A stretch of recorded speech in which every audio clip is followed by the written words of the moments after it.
Oi, gente, tudo bem? Vocês me permitem contar uma história hoje? Imagine que alguém chegasse para você e dissesse que a sua vida ia dar uma grande reviravolta, só que para o lado ruim, digamos assim. Você ia adoecer ou sofrer uma grande perda, parte dos recursos que você tem se perderiam, as pessoas com as quais você conta para uma série de coisas na vida, você não poderia mais passar a contar com elas. Muita coisa ruim iria acontecer. Você ia entrar num estado de tristeza, de desânimo, de frustração. As circunstâncias ao redor iam se tornar muito, muito, muito desfavoráveis. E essa pessoa, depois de falar tudo isso, dissesse para você assim: mas fique tranquilo, ou fique tranquila, porque apesar de tudo isso, você vai viver muita coisa boa, você vai ter grandes conquistas, mesmo nesse cenário tão ruim, você vai crescer, você vai prosperar em todos os aspectos, no sentido mais amplo que essa palavra pode ter. Pode ficar tranquilo, vai tudo desabar ao redor, mas você vai continuar de pé. Se alguém lhe dissesse isso, provavelmente você e eu também iríamos falar: não tem como tudo desabar ao redor e eu continuar de pé. Não tem como as circunstâncias se tornarem as piores possíveis e eu crescer. Não tem como eu ser privado dos recursos que hoje eu tenho e ainda assim eu conquistar, ao invés de perder. Mas sabe que tem? Sabe que a Bíblia diz que isso acontece, sabe que isso aconteceu comigo, é por isso que eu estou te contando essa história.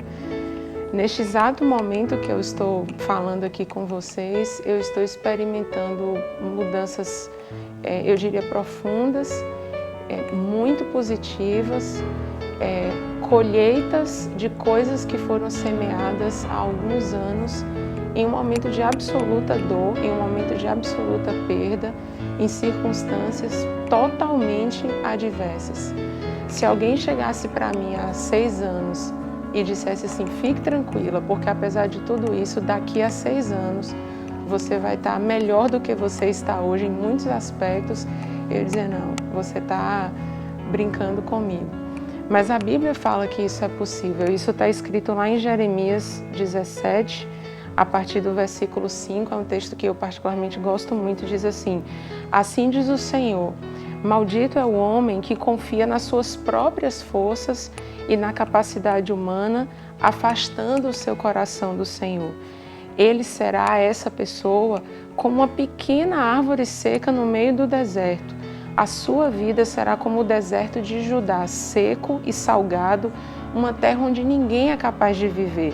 A verdadeira felicidade passa muito longe dele, mas o homem, a mulher, a pessoa que confia no Senhor, que colocou no Senhor toda a sua esperança, esse sim, essa sim é muito feliz. A sua vida é cheia de bênçãos. Ele será como uma árvore plantada à beira de um rio. As suas raízes entram profundamente na terra em direção à água. Por isso, ele não se incomodará com o calor e suas folhas continuam sempre verdes. Mesmo no tempo da seca, ele não fica ansioso nem deixa de produzir frutos. Mesmo no tempo da seca, não deixa de produzir frutos. Parece estranho para nós pensar que no tempo da seca há um rio cuja corrente persiste, que não seca, porque essa árvore plantada à beira desse rio, cujas raízes entram profundamente na terra em direção à água, essa árvore é que continua produzindo frutos mesmo no tempo da seca. E isso só é possível porque o rio não secou. A terra, a superfície pode ter secado, mas lá onde estão as raízes ainda existe água. E assim é o Senhor. Ele é esse rio profundo que não seca. Ele continua no trono e a Bíblia diz que o trono do Senhor é inabalável. Portanto, quando chegar o tempo do calor, se eu e você estivermos com o nosso coração confiado no Senhor, vai tudo dar errado ao redor, ou aparentemente está tudo dando errado ao redor, mas você não vai deixar de produzir fruto, você vai continuar produzindo fruto, Você vai continuar semeando e no tempo certo vai colher. Você vai continuar lançando o teu pão sobre as águas e no tempo certo o Senhor vai trazê-los de volta. Então eu queria te encorajar a colocar a sua confiança toda no Senhor, inteira no Senhor. Porque no dia que o calor chega, e o calor chega para todos nós, o calor pode ser um luto, mas pode ser uma perda financeira, um problema de saúde, questões emocionais. O tempo do calor chega, mas quem está enraizado em Jesus vai continuar produzindo fruto e vai colher. Deus te abençoe.